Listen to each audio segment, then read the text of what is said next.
இவர் ஒரு தமிழ் பிராமண பொண், அமெரிக்காவில் உள்ளவர். இவருக்கு வந்து இஸ்லாமிய மதம் பிடிச்சதுனால இந்து மதத்தை விட்டு வெளியேறி இஸ்லாத்துக்கு மாறியிருக்கிறார். அதுக்கு அவர் சொன்ன காரணங்கள் ரொம்ப சூப்பரான காரணம். இஸ்லாத்தில் சமத்துவம். இதை பற்றி நம்ம நிறையாவே இப்போ தெரிஞ்சுருக்கோம். இஸ்லாத்தில் வந்து சமத்துவம் எங்கெங்கெல்லாம் இருக்குது, தொழுகையிலேருந்து மற்ற அனைத்து விஷயங்கள்லேயும் நாம் படிச்சிருக்கிறோம், பார்த்துருக்குறோம். அதே மாதிரி பிகே திரைப்படம், அதில் வந்து அமீர் கான் வந்து மிக அழகாக சொல்லியிருப்பார், இது இந்து மதத்தில் வந்து எவ்வளோ குளறுபடிகள் இருக்குது, அதை வந்து எப்படி சரி செய்கிறது அப்படிங்கிறது மாதிரிலாம் அந்த படம் வந்து அருமையாக கொண்டு போயிருக்கும். அதில் 3 மதத்தையும் கொண்டு வருவார். அதில் வந்து இந்து மதத்தை பற்றி தான் அதிகமான, ஏன்னா அங்கே தானே அதிகமான பிரச்சனைகள் இருக்குது. அதனால் அது ஏன் சொல்லியிருப்பார். ஜாதி பாகுபாடு வந்து நமக்கு தெரியும், இந்து மதத்தில் வந்து எந்த அளவு ஜாதி பாகுபாடு பார்க்கப்படுதுன்னு. அது அந்த பொண்ணை வந்து தன்னுடைய காணொலியிலே சொல்லுது. இது மாதிரி நான் வந்து படிச்சிருக்கிறேன், மனுஷரும் இதெல்லாம் படிச்சிருக்கிறேன், காதில் ஈயத்தை காய்ச்சி ஊற்றுங்கன்னு சொல்கிறாங்க. A lot of people want to know why I left Hinduism and why I think it personally doesn't make sense to me. So let me tell you why. Here it goes. A lot of people ask me what are the main reasons that I left Hinduism. So I'm going to make it really quick. So here it goes. So I left Hinduism because at the age of 14, when I started researching about Islam very randomly, it didn't make sense to me that you could connect through God through an idol or a person or a middleman or a broker. I quickly realized when I was a kid, especially after watching the movie PK, it's a very good movie. If you haven't watched it, you should watch it. That God doesn't need a middleman. So anyone that says God needs a middleman, it's not true, in my opinion, respectfully. Second of all, I faced a lot of, I didn't face it, I saw a lot of casteism in the Hindu community. I come from a Brahmin Hindu Tamil family, and I have seen places in India where Dalit Hindus are not actually allowed to go into certain temples or stand in the front of the line because of their caste. And I thought that was the most ridiculous thing. There is no way I can support that. There is no way I could ever conceive that being okay. And I know a lot of people have a lot of excuses for caste. Some say it's not a caste system, it's a Varna system. So in Hinduism, there are castes called Brahmins who are on top, and only they're allowed to read and interpret the Vedas. No one else can.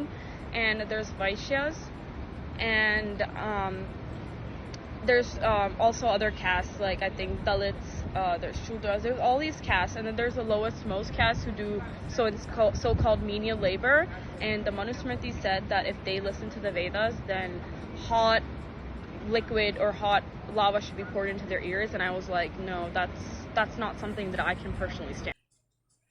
கேட்டிங்களா? இவர் வந்து மிக தெளிவாக இருக்கிறார். ஒன்றும் வந்து படிக்காத பொண்ணு கிடையாது, நல்லா படிச்சிருக்கிறாரு. இப்போ வந்து இணையத்தில் வந்து உங்களுக்கு ஒரு பட்டனை தட்டினா போதும், எல்லா விவரங்களும் கிடைக்கும். ஆக அவங்களாம் சிந்திக்கிறாங்க, அந்த பிள்ளைங்கள்லாம், படித்த பிள்ளைங்கள்லாம் சிந்திக்குதுங்க. அதனால் அவர்கள் வந்து இஸ்லாத்தை வந்து ஏற்றுக்கிறாங்களே ஒழிஞ்சு இப்போ யாரும் போய் அவங்கள போய் கம்பல் பண்ணுறதில்ல. இப்போ ஊபியில் வந்து என்ன சட்டம் போடுறாங்க, யாராவது மதம் மாற்றத்தை இது மாதிரி மதம் மாற்ற வேலைகளில் ஈடுபட்டாக்க அவர்களுக்கு கடுங்காவல் தண்டனை அப்படிங்கிறார் Yogi Adityanath.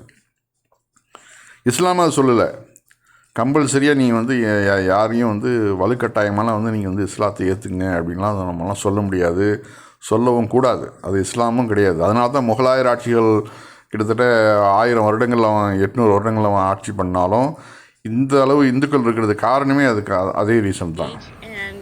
Tricked her to come outside, and then he just kidnapped her and ran away, and Ram didn't know where she was, so he sent a monkey king called Hanuman to go to Lanka, Sri Lanka, where she was said to be kidnapped. And when he reached Sri Lanka, he did meet Sita, but Sita said, I want to wait until my husband comes.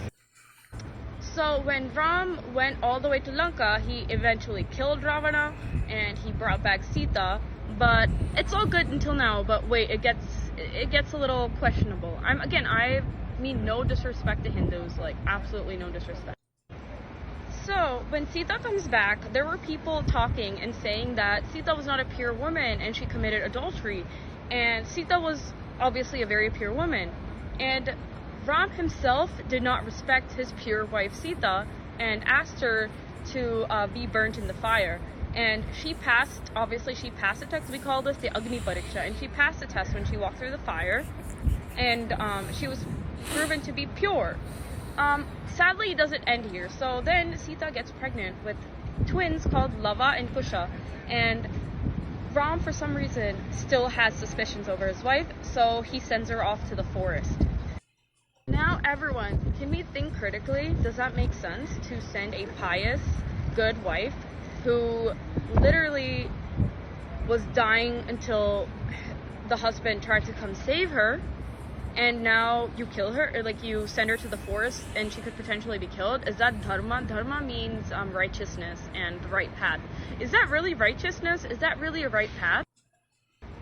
When I started questioning all of this, my parents told me to be quiet and that I'm too young to question. அதாவது நோய் முதல் நாடி அப்படின்னு வள்ளுவர் சொல்கிறாரு. அது மாதிரி இந்து மதத்துலேருந்து ஏன் இது மாதிரி வெளியாகிறாங்க மக்கள், அதுக்கு என்ன ரீசன்னு சொல்லிவிட்டு முதல்ல அந்த காரணத்தை களையிறதுக்கு முயற்சிக்கணும். அதை விட்டுட்டு முஸ்லீம்களை டார்கெட் பண்ணுறதுனாலையோ, முஸ்லீம்களை கொடுமைப்படுத்துறதுனாலையோ, முஸ்லீம்களோட பள்ளிவாசலில் கலரு தெளிக்கிறதுனாலையோ நீங்கள் இது மாதிரி மத மாற்றங்கள்லாம் தடுக்க முடியாது. நீங்கள் உண்மையிலேயே இந்து மதத்தில் உங்களை பிரியம் இருந்துச்சுனாக்க, ஆசை இருந்துச்சுனாக்க, நீங்கள் என்ன பண்ணணும், இந்து மதத்தில் உள்ள இந்த ஜாதி பாகுபாடுகள், வர்ணாசிரம கொடுமைகள் அத்தனையும் நீக்கினீங்கனால போதும். அதுதான் உண்மை.